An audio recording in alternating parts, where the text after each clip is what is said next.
Congratulations on your win for visual effects for Star Wars Skeleton Crew. Thank you. Now, obviously, Star Wars has always had a multi-generational type of audience, Indeed, but yeah. Skeleton Crew was very intentionally made with families in mind. I was wondering if you could talk about how that might have changed the approach to the visual effects. We took it just as seriously as we take any of our future work. I love that we're doing genre experiments with Star Wars and making content for all different age levels. For example, I love Andor, but that is a more adult show. And the one really fun thing about Skeleton Crew was that it was unabashedly meant to be friendly for the whole family. And you've also worked on The Mandalorian. Skeleton Crew, obviously The Mandalorian was very family friendly, but Skeleton Crew really expanded that with kid leads. As an editor, could you feel like this was something that was really going to touch more for the kids and family audience than The Mandalorian? Absolutely. We thought this was going to be a show for everybody. We thought it covered every single base. We still think it covers every base, but especially kids. The actors, they did such an amazing job. They were such pros. They were so emotional, and it was so surprising to me as an editor what their abilities were.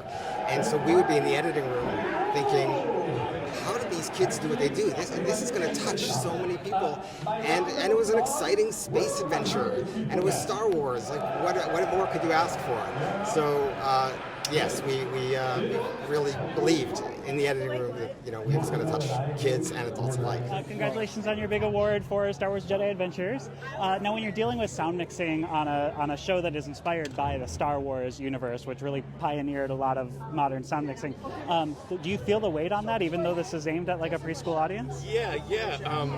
Matt Wood and Ben Burtt were kind of watching us from afar, and they gave us a thumbs up for what we were doing, and I just feel that was in itself special.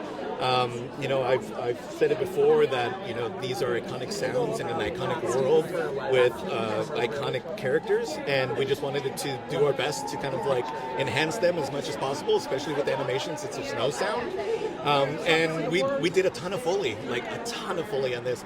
The mixers really kind of like gave everything life, and we had an amazing composer. So I couldn't have asked for a better, production crew and everybody. So, and it's Star Wars. Like, my name is in the lights, it's in the stars. I'm sorry. Yeah, no. That's awesome. Yeah. Do you actually get to work at Skywalker Sound in the Bay Area? No, we work with them, and so now a lot of things are remote, and so we work in Burbank, California. We work at Advantage Audio, and that studio is also iconic, and so they were pioneers with Pro Tools.